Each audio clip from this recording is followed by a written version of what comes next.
My narcissistic father pushed me to my limits, saying, "You're just nervous, you'll have fun," when I wanted to back out of an ambassadorship. After a near-suicide attempt at 15, I realized his love was conditional. Now I'm reclaiming my worth. He won't be at my wedding. What will I do next? Yesterday, one of my friends inquired why I do not believe I am worthy of anything, and it took me some time to respond. Explaining what happened made me realize that I had never truly gotten over it. I merely buried it. Perhaps writing this out will help me better comprehend my emotions, or maybe it is simply because I need to express this. When I was growing up, I 36 years old female was the overlooked child. I was not hated or despised, I was simply there. At the time, I was unaware that my father was a narcissist and my mother was the person trying to maintain peace for the sake of her children. I now understand that mom was a victim, just as we were, and while I wish she had protected us, I forgive her and believe that if she could relive those years, she would handle things entirely differently. I had a younger brother with autism who required extra support. It was not my brother's fault. I was not the son my father wanted. However, I resembled him the most, and I believe the realization that he would not have a son to watch football with or take fishing. My mother was advised against having more children after my brother due to complications contributed to my father's treatment of me. The only times I drew attention were when I got into trouble, the usual childhood antics, such as talking back to my parents, failing a spelling test, or throwing a ball inside the house. However, upon starting high school, I chose to embrace a fresh start. I was not a poor student in elementary or middle school, I was simply lackluster. With the support and guidance of my teachers, I rose to the top of my class. I was on the honor roll and a member of the National Honor Society, the drama club, and the student government. My father was thrilled. He boasted about how great a child he had. I vividly remember him showing me off to his boss, saying, "This is my daughter, Belle. Did you hear how she made the honor roll?" After years of emotional neglect, I was the favored child. I was the star. Admittedly, there were moments when his public praise of me became embarrassing, but that was typical behavior for him. This recognition meant a lot to me because, during the rare instances I was acknowledged, I felt like a daddy's girl. I wanted to spend time with him and engage in activities together. Some of my most cherished memories from childhood involved going to movies with him or reading books together and discussing them. As a result of my accomplishments, I began receiving recruitment offers from colleges by the time I was a junior. One of these offers came from West Point. When I was a sophomore, I received an invitation to join an international organization of student ambassadors, now defunct. This organization was established during the Cold War to foster relationships between American teenagers and individuals from other nations. The group I was invited to join would be touring France, Switzerland, Austria, and Italy. I cannot express how ecstatic my father was when he learned about this opportunity. He and my mother spent a significant portion of the 1980s in Europe as students, relishing their experiences. Our home was adorned with pictures from their European adventures, and he often reminisced about that time. They only returned to the United States when my mother's pregnancy complications became severe enough that it was advised she return home for better care. My mother later told me that she wanted to be near her family regardless of the circumstances. One thing my father often mentioned was, "We loved it so much that if you hadn't made your mother so sick, you might have been born and raised there." In hindsight, I recognize that it was a deeply insensitive comment to make to a child. I completed the interviews and was accepted. We were scheduled to travel that summer, and my parents began making the necessary payments. My father frequently mentioned how they were sacrificing for this trip and that it would greatly benefit my future. He made it sound so loving, but now I realize it was his way of ensuring I understood that he was the center of my universe and that I owed him for an opportunity I had worked hard to achieve. However, I began to notice that the pressure on me was intensifying. I was accustomed to going the extra mile, but now my father wanted me to go another 5 miles. I was managing the upcoming trip, schoolwork, and extracurricular activities, and I could feel myself sliding into burnout. Compounding this issue was one of the 2 leaders of the ambassadorship who seemed to have taken an immediate dislike to me and did everything possible to ensure I would be unprepared, hiding assignments, issuing tasks only when I left to use the bathroom, losing my completed assignments without grading them, etc. My health started to deteriorate. I experienced severe stomach aches every time it was time for meetings, and I was no longer able to sleep. The stress was unbearable. Then one day it hit me. I did not want to go. What had initially felt exciting had transformed into a source of anxiety and stress that made the journey no longer worthwhile. I approached my parents to tell them that I was no longer interested in participating and pleaded to be withdrawn. I explained that I was so ill that the trip had ceased to be enjoyable. My father specifically responded, "Oh, you are just nervous. Once you go, you will have so much fun that you will wonder why you were ever anxious." My mother, wishing to maintain peace, echoed the same sentiments. This did not help my situation, and without anyone to confide in or support me, I bottled everything up. One afternoon, about 4 months before our departure, my leader insisted that I go. She pulled my father aside and falsely claimed that I was being removed for being disruptive and distracting, and that the other ambassadors and their parents had complained about me. I felt relieved because, as I mentioned earlier, I did not want to go. However, it was painful to see my father looking so crushed and angry. I went to embrace him to provide comfort, but he pushed me away, expressing his anger and disappointment in me. I felt worthless, as if I were not even a person. When we arrived home, my parents chose to discuss my punishment while I was sent to my room. I took a nap, and when I awoke, my parents informed me that because they had invested so much time and money and I had squandered it through my actions, I was grounded for the entire summer. I would not be permitted to participate in my beloved summer theater camp. I would not be able to spend time with my friends. I would not even be allowed to visit the library. I could not understand what had transpired. My emotions shut down entirely, and it felt as if I were functioning on autopilot or in a trance. I concluded that I needed to end things and that it had to be done immediately. I waited until after dinner, when everyone was otherwise occupied, to write my notes and headed to my parents' bathroom to retrieve the bottle of sleeping pills. I opened the cabinet still in a daze, grabbed the bottle, and closed the cabinet door. At that moment, I heard my late grandmother's voice. She was truly the only person who had ever told me, "I love you," and I never doubted her sincerity. Her death had devastated me when I was 13, and I still miss her profoundly, even after more than 20 years. I swear I heard her say, "Belle, stop, what are you doing?" As I caught a glimpse of the girl in the mirror, the girl holding the bottle of pills with swollen, bloodshot eyes and tears streaming down her face, I felt an overwhelming sense of compassion for her. I realized that girl was me. I placed the bottle back, destroyed the notes, and went to bed. I slept more soundly than I had in ages. The next day, while I was at school, my mother contacted the head office of the ambassadorship to attempt to recover our funds. When she reached the part about my expulsion, the woman on the other end exclaimed, "What?" It turned out that the leader had no authority to expel me. Absolutely none. She had attempted to go to the head office to report me, but they refused to remove me because there had been no complaints from the other leader or from any ambassadors or their parents regarding my behavior. They were also monitoring her due to the fact that more than half of the selected ambassadors had dropped out of the program, all citing her conduct as the reason for their departure. Upon learning this, I remember thinking, "Grandma saved my life." Not once did it cross my mind to assign blame to my father. It was too close to the trip to remove the leader, so they were forced to keep her. However, she was blacklisted, never allowed to lead another ambassadorship again. As an apology and to prevent my father from instigating a lawsuit, the organization refunded all costs and offered to send me on any future ambassadorship I desired free of charge. My father attempted to pressure me again, but I declined. I simply wanted to move on from this nightmare and focus on healing. The following year, I did embark on the trip and had an enjoyable experience. However, afterward, my depression intensified and my academic performance began to decline. I felt completely numb.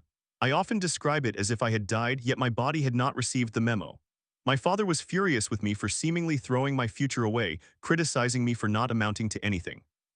But I was indifferent to his opinion because he did not truly care about me. He was only concerned about himself, and the fact that I was no longer succeeding reflected poorly on him. Looking back, I realized that my shutdown was likely a self-protective measure, a way for my mind to heal from the burnout that nearly destroyed me. It was also an effort to shield me from the harsh truth that I could not even trust my parents. I never shared the details of my suicide attempt with anyone until very recently during a therapy session. While recounting the experience, a harsh realization hit me. I was never once told sorry by either of my parents. I understand that my father will never apologize. He is a narcissistic individual who loves only himself and considers himself the center of his universe. I am currently maintaining very low contact with him and plan to become completely estranged. He will not be given away if I ever marry, nor will he be involved in the lives of my future children. If I do find a man to marry, I will inform my father that he is not invited to my wedding, and I will ensure security is present to keep him out. My mother is now divorced from him, happily remarried to a wonderful man, and our relationship has strengthened significantly. She likely does not remember the incident, and I am unsure if I should inform her about my suicide attempt. My father took so much from her, and she has worked diligently to rebuild her life. I do not want her burdened by guilt. believing that she might have inadvertently contributed to my suicide attempt because of her neglect. I am alive and I am focused on improving myself to ensure my future children do not experience what I did. If they express reluctance to do something due to pressure or personal desire, that will be the end of the discussion. I will not pressure them to excel academically. If they perform well and concentrate on their skills and talents, that is sufficient for me. However, it will not be to the excessive level my father demanded. Above all, I will never impose my dreams and aspirations onto them. They are unique individuals just as I am, and they deserve to experience the joyful childhood that I was denied. To quote Kim from Miss Saigon, "You will be who you want to be, you can choose whatever heaven grants, so long as you can have your chance." In summary, my narcissistic father sought to relive his European student days through me and exerted immense pressure during preparations for a student ambassadorship to Europe, pushing me to the brink of taking my own life. I was 15 years old at the time. Not once did I receive an apology for his actions, and I realized that I will never receive one. Story 2. Lost in friendships, I poured my heart out. I'm struggling to stop self-harming, but Berta constantly pushed me away, saying, "You're hard to be around." After our group project crumbled, she cried and I panicked, leading to silence that still haunts me today. What went wrong? Hello, I would like to share a part of my life with you, and I hope you can be understanding and supportive because this is my first post, and I am a little nervous, even though everything is anonymous and you do not know me and I do not know you. Anyway, if you are reading this, it means I was able to overcome my fear and post it here. All the names I mention have been changed. Let us start with the fact that I am currently in high school. When I moved to a new and unfamiliar school, I was facing some mental health struggles, and my goal was to make friends with someone and feel better. In my class, there are various groups, and if you are friends with one person, you are often friends with the others. I mean, it is not always the case, but sometimes it feels that way. My perception could be quite distorted, so I might be mistaken, but anyway, that is not the main point.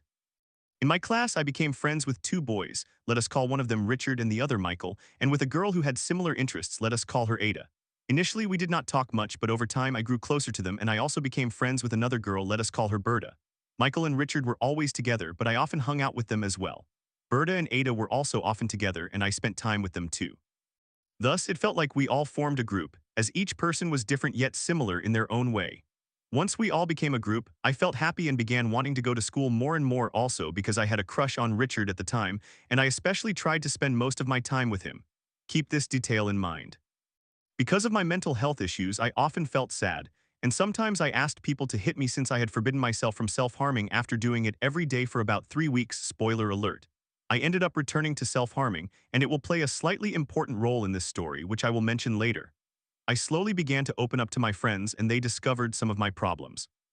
Ada started spending more time alone or with other girls whom I did not perceive as very nice, because there were moments when I felt confused and embarrassed in front of them. Even though she moved on to others and I stopped talking to her, it was still okay because I had Berta, Michael, and Richard.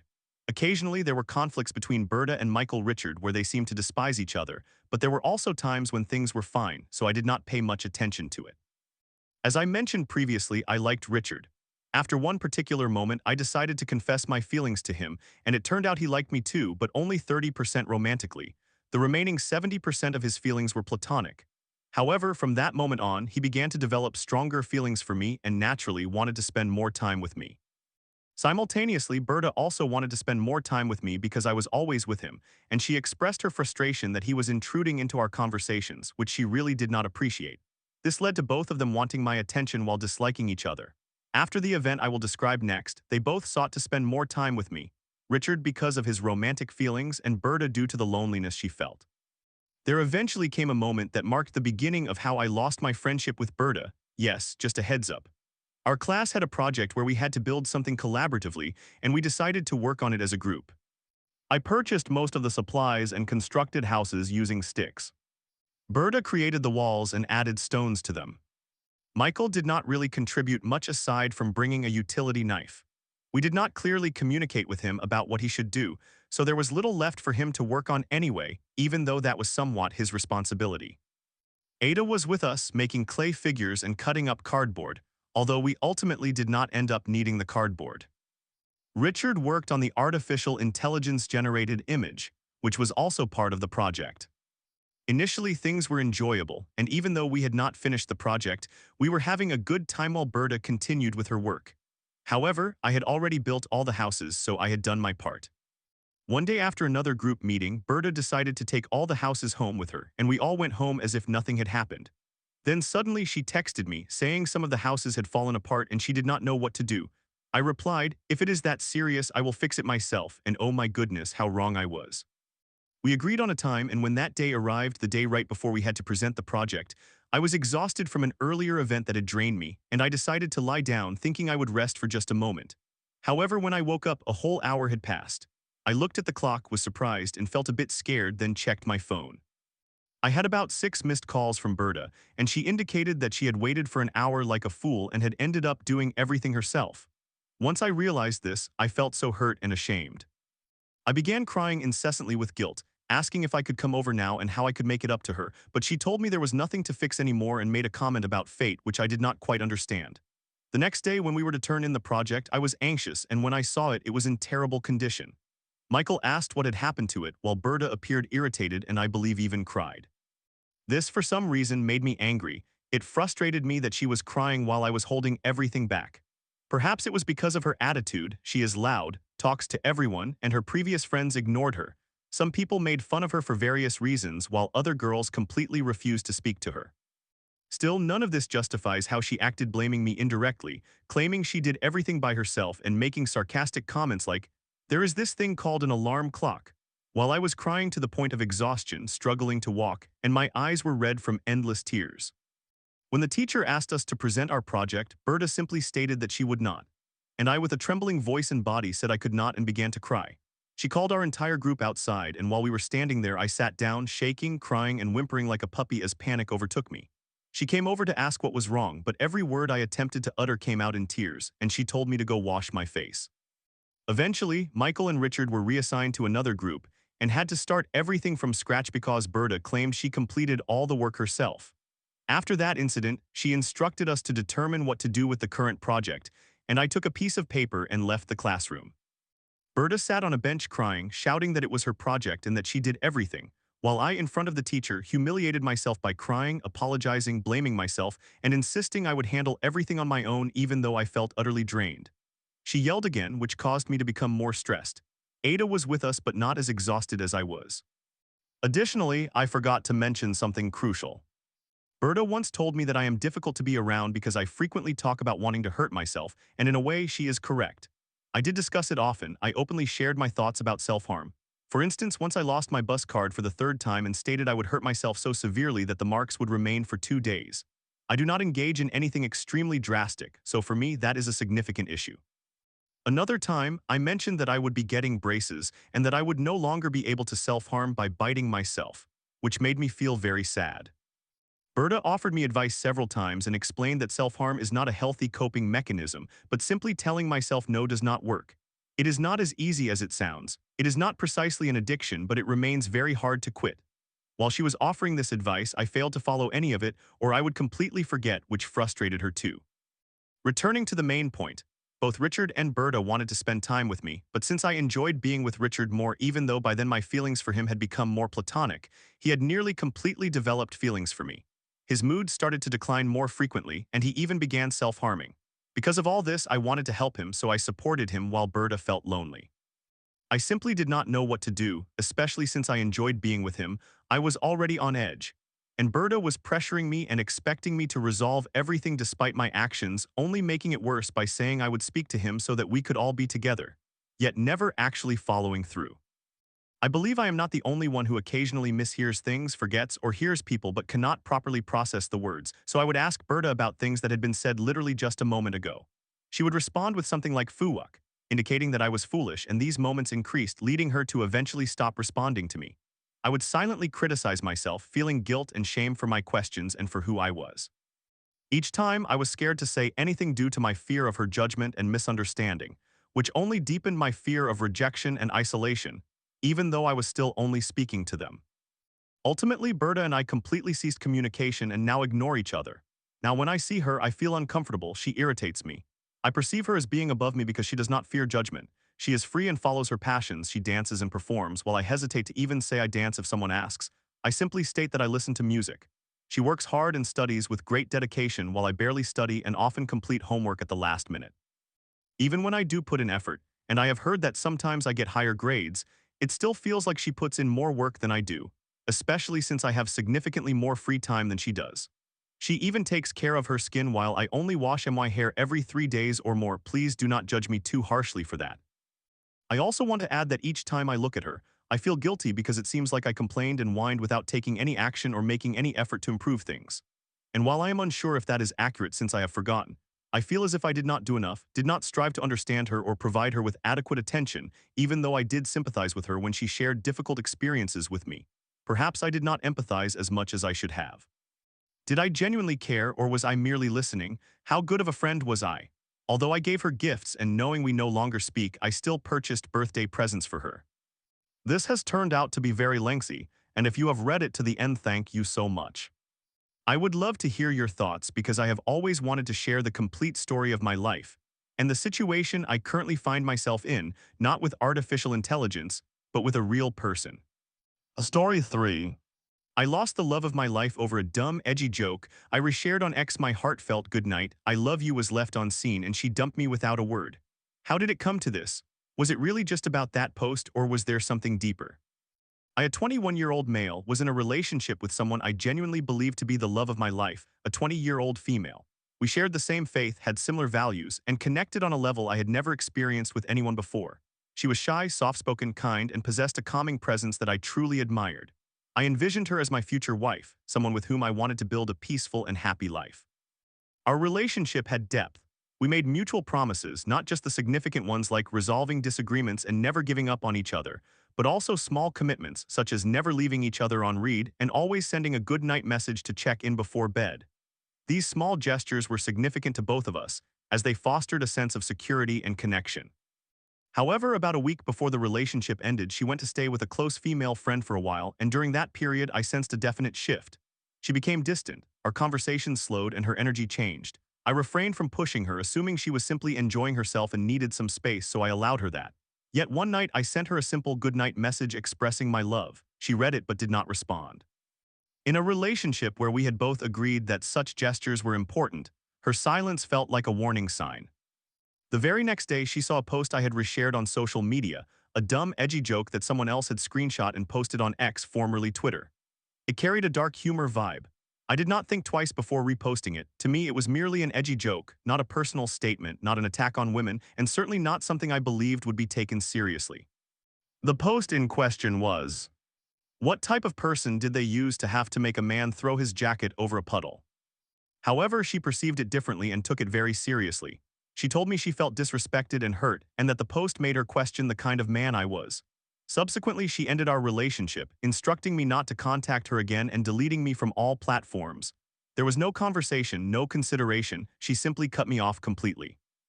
I was taken aback. I have never apologized to anyone the way I did with her. I set aside all my pride and attempted to explain that the post was never intended to offend.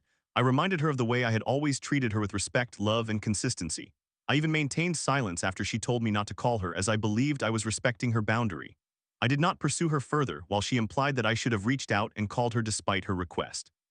Eventually, I stopped texting her and called her. The truth is, I was so disjointed that I could not articulate my thoughts over the phone, and ultimately we ended the call abruptly. After that conversation, she deleted me from everything, but I still had her number. A lot has happened since then, and this is the first moment I have had the emotional capacity to express everything I am feeling, so I wrote her a lengthy message where I clarified myself and apologized. She read the message but did not respond, which I understand. What stings the most is the feeling that everything I did for her and everything we built was discarded over one post. If I were actually misogynistic, if I disrespected women, or if I did not value her, I would have used her, lied to her, or mistreated her. But I did not. I showed up for her. I offered her love. My parents raised me to treat women better than that. That post did not reflect who I am, and she knew that. I acknowledge that I made a mistake. I am not playing the victim. However, I also believe her reaction was rooted in something deeper than just the post. The distance was already present. The ignored messages, the left-on-read moments, and the sudden shift in energy suggest she had begun to disengage, with the post merely serving as her rationale for leaving. I find myself unsure of how to feel. I know I will eventually have to move on, but it is difficult when it feels as if my perspective was never truly acknowledged. Update. First and foremost, I want to express my gratitude to everyone who commented on this and helped illuminate the situation for me. I genuinely appreciate all the responses, even the more severe ones. I did not anticipate my post receiving such attention. For some individuals, feedback of that nature may feel overwhelming, and while I could have allowed the harsh comments to affect me, I posted this knowing I would receive various perspectives. That was the intent, to discern where I went wrong and learn from it. I did not share that joke to harm anyone. However, that does not negate its potential to hurt someone I cared about. That is a lesson I will carry with me moving forward. Several people pointed out that humor is subjective, and what is amusing in a private group chat or among friends may not be received the same way in a relationship or public setting. They are entirely correct. I have come to realize that I must be more considerate of what I post and its potential impact on others. Some also suggested that this incident probably was not solely about the post, and I have reflected on that a great deal. She had begun to act distantly before this occurred, and it is possible she was already emotionally distancing herself. If the post was the tipping point, I can accept that as well. I cannot control the circumstances surrounding her departure, but I can control my response. As a man, I will never fully comprehend how the post could affect someone with different experiences, traumas, or boundaries. I am not here to criticize her or any woman. I am also not trying to portray myself as a victim. This post was not about seeking sympathy. It was about understanding how others perceive the situation so I can reflect and progress. What I do know is that I never disrespected her, never betrayed her trust, and never treated her poorly. That is something you would not have seen, but it captures how I genuinely treated her and the feelings I instilled in her, which she communicated to me directly. Whether she was hesitant to acknowledge otherwise later or if she was not being truthful, I will never know. However, I am confident I made an effort to respect her and ensure she felt safe around me. That is how my parents raised me, to treat people, especially women, with kindness and respect. The post itself was undeniably foolish. I should not have posted something that does not reflect my character. I know with certainty that if my parents had seen it, they would also be disappointed in me. Whether this post was indeed her breaking point or if there was something deeper at play, as some of you suggested, we may never know. She was really into love triangle narratives and those dramatic movie plots, so perhaps her decision involved some level of fantasy. Or maybe I am simply overanalyzing. Regardless, it was her choice and I must respect that. What I can do now is be more judicious about what I post in the future, not only for her benefit but for everyone. And no, this post was not written by ChatGPT. I have seen such accusations circulating and I understand why. I work for a company that demands a significant volume of writing. The situation is genuine and I was sincerely seeking external opinions. I am not asking for forgiveness, as it is ultimately not my prerogative. That is solely her choice. I am not even hoping she returns since I undeniably made mistakes and I acknowledge that. To those who sent supportive direct messages and shared insights, thank you. I will move forward, I will grow. And I will improve because that is what this experience is truly about. I am an adult man and should have recognized my responsibility not to post inappropriate content in the first place. Final updates. I have received numerous private messages from thoughtful individuals who have taken the time to help me grasp this situation more fully, and I want to extend my thanks for your consideration and effort. I genuinely appreciate it. Some of those messages resonated more than any public comment because they aimed to provide assistance rather than reprimand. Initially, I focused solely on the post itself. I understood that it was foolish and edgy, and I did not give it a second thought before reposting it because I harbored no harmful intent. However, after processing the feedback and revisiting some of those private messages, along with almost all the comments under this thread, I realized the issue was not merely the meme, but what the meme symbolized, what it suggested. Sharing content like that, whether intentionally or not, can normalize a mindset that diminishes women to their worth in relation to men. One particular message posed questions I had not previously considered. Why do I find these jokes humorous? Would I be comfortable with someone saying that about my ex? Do I perceive women differently when they are strangers in comparison to someone I care about? Those inquiries profoundly affected me. Although I did not believe I was contributing to a problem, I now recognize how posts like these, even in jest, support a larger issue. I have also noted numerous comments speculating whether my ex used this post as an excuse to leave or if she had already emotionally disengaged. That may very well be true. Perhaps the post was simply the final straw. However, whether there were deeper issues at play is now irrelevant. What matters to me is what I can learn from this experience and how I conduct myself moving forward. For the record, I always treated her with respect. I was loyal, supportive, and genuinely sought to create something meaningful with her. Nevertheless, I have come to understand that even with good intentions and solid actions, one moment can still undermine someone's trust, particularly if it contradicts their values or makes them feel unsafe. I now comprehend that the joke might have felt significant to her, reflecting an unexpected side of me. In that case, an apology does not always suffice to mend what was felt. Thus, to everyone who took the time to clarify this for me, whether publicly or privately, I now perceive the situation and understand. This is not about defending my character or pleading for anyone's forgiveness.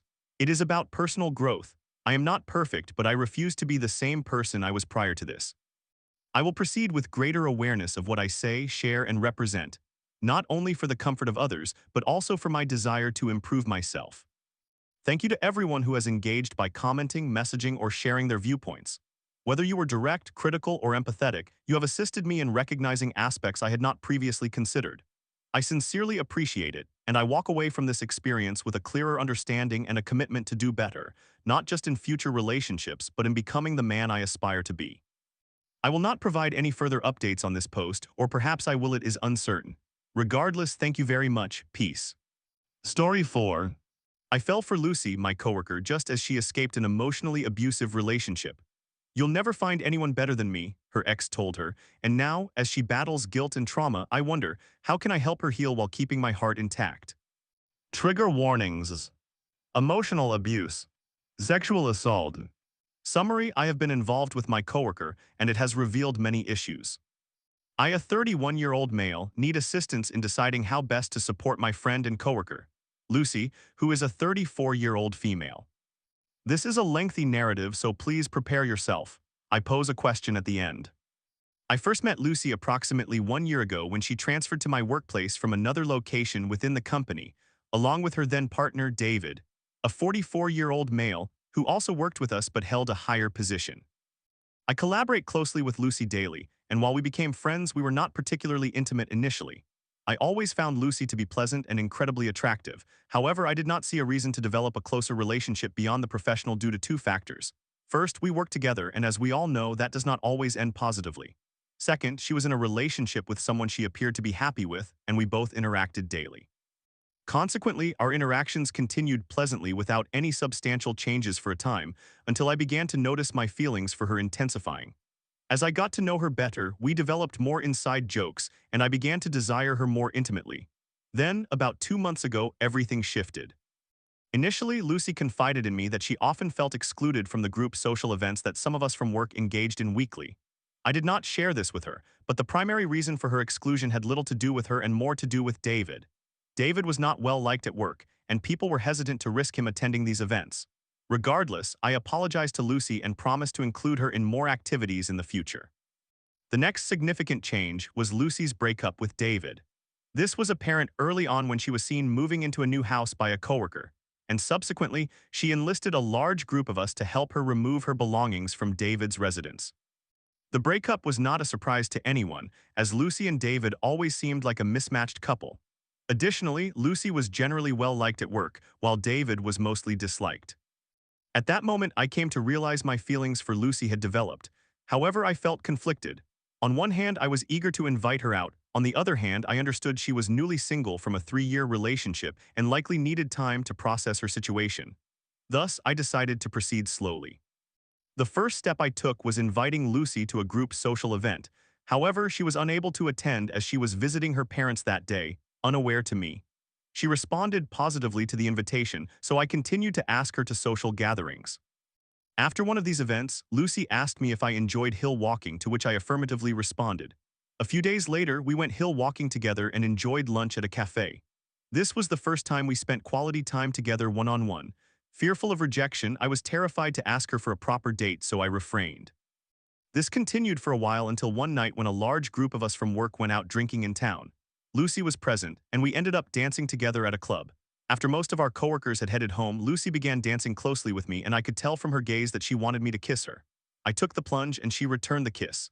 In that moment, I overcame my deepest fears of rejection and found myself right where I wanted to be. We went home together that night and shared an intimate encounter. It was everything I had imagined and more, and for a brief period, I was the most content I had felt in a long time. Lucy then started opening up to me more, discussing her issues with David. Over the following week, as she shared more, I realized her relationship with him had been far worse than I had ever suspected. David had been emotionally abusing Lucy throughout most of their 3-year relationship. This abuse took various forms, including controlling her daily activities, insisting they must arrive at work and leave at the same time, presenting a united front, preventing her from calling her own mother while at his house, forcing her to post happy pictures of them on social media, and belittling her by saying she was a horrible person who would never find anyone better than him or anyone who could love her at all. I am sure there is much more I could add to this list, but it provides an overall idea of what transpired. As it turned out, Lucy had attempted to leave David 5 times before she finally succeeded, but each time he managed to persuade her to return. It took an immense effort from Lucy to finally break away from him. Learning all of this shook me to my core, as I could never fathom such horrific behavior occurring. This is partly why emotional abuse in relationships can be so difficult to detect. It occurs behind closed doors. Fortunately, Lucy had already sought help before I entered the picture. To this day, she is receiving support from a local counselor and an abused women's charity. It was with this assistance that she found the strength to leave David for good. I realized then that I cared deeply for Lucy and that she carried some profound trauma that would require time to address. However, Lucy subsequently revealed another piece of news that further complicated my perspective on the world. Lucy had previously worked for the same company as we do now, just at a different location. On her last day at her previous workplace, she was raped by a coworker, a man I also know and have worked with. The mere thought of this man violating Lucy made me feel physically ill, and it was at that moment I understood that I needed to set aside my own wants and desires to help Lucy focus fully on her healing journey. We continued to see each other for about a week, but I could sense that Lucy felt guilty about moving on to me from David so quickly. We discussed these feelings several times, but each time she reassured me that she was content with taking things slowly. A few days ago, however, something changed again. Lucy decided to take a couple of weeks off to visit her family, which I encouraged her to do. This would be the first time in years that she would enjoy time with those closest to her without David's shadow hovering over her. I dropped her off at the airport and hugged her goodbye. Later that night, she began messaging me, and from the tone of her messages, I knew something was wrong. I asked her to call me once she returned from a night out with her cousins, which she did. On the phone, she shared that while she was having an amazing time, she still could not shake the feelings of worthlessness and guilt that David had instilled in her. Conversations with her cousins had resurfaced these feelings, and understandably, they advised her to take a step back from dating and not see anyone for a while. Hearing this news was devastating, but I recognized that the worst thing I could do was react poorly. I calmed her down, and we talked before promising to continue the conversation the next morning. When I called her the following morning, we discussed things further and agreed that while we both still wanted to see one another, it would likely be in Lucy's best interest for us to refrain from being intimate for a while. I inquired whether the fact that we worked together contributed to the issue and if it would always be a problem. She replied that she was unsure, and while she would prefer if we were not colleagues, I met many other criteria she was seeking in a relationship. Now Lucy plans to stay with her family for another week before returning. I will pick her up from the airport and take her home, at which point we will have further discussions, although we still communicate and call each other daily. My question for you, Reddit, is what would you do in my situation? I understand that I must support Lucy unconditionally as she moves past the events that have affected her. I want to approach this in the best way possible. Part of me believes I should shift my mindset to view us merely as friends to begin moving on. It would be unfair for me to impose demands on her, as doing so would make me as bad as those who have abused her in the past. However, another part of me desires to keep that spark alive. Even though it has only been a brief time, I find myself caring for her deeply. Regardless, I know I must grant her time and space, and I am committed to doing so.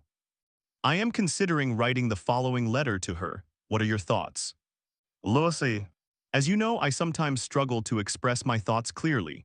Therefore, I decided to write you this letter. There is nothing here that I have not already shared with you, but I believe it may be helpful to compile it all in one place. First and foremost, I want to reassure you that everything will be okay. You are a wonderful person who gives so much of yourself to those around you. Often, you do not even recognize this because it comes so naturally to you. Life has not always treated you fairly, but I believe that soon the scales will be rebalanced. I completely understand that I need to take a step back to allow you to focus on yourself. I will absolutely do this and offer my help unconditionally whenever you need it. All you must do is let me know. You should prioritize your own well-being above all else. I am uncertain about what the future holds, but I am eager to see where it leads you. All I desire is for you to make decisions that are right for you, free from pressure from anyone else, including myself. I am not going anywhere, and you need not worry about pushing me away. I promise to remain your friend regardless of what happens. There will still be challenging times ahead, but I am incredibly proud of the choices you have already made. You have endured challenges that no one should ever have to face. You possess a strength within you that will only grow with time. Please take your time and prioritize taking care of yourself. Wishing you all the best now and forever. Your names.